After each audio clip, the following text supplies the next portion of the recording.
हमसे बढ़ के अधिकारे धरती पर तोहरा के देही। भैया हो, आप लोगों के सामने हम एगो भोजपुरी गाना रखे जात बानी। आज जबर भी टूटी फूटी उसमें गलती हुई, आप लोग माफ करब जब भैया लोग। अरे चूमी लफटौआ रतिया में, चूमी लफटौआ रतिया में, जब याद तोहर तड़पावेला, कोरवा में सुता के चल गइलू, निदियो न अकेले आवेला, कोरवा में सुता के चल गइलू, निदियो न अकेले आवेला।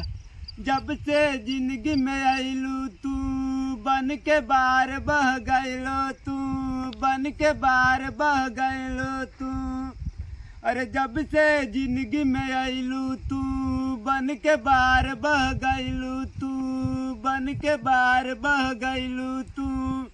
अरे कोयल जैसन बोलिया तोहार, कोयल जैसन बोलिया तोहार, कनवा में तान सुनावेला, कोरवा में सुता के चल गइलू, निदियो न अकेले आवेला।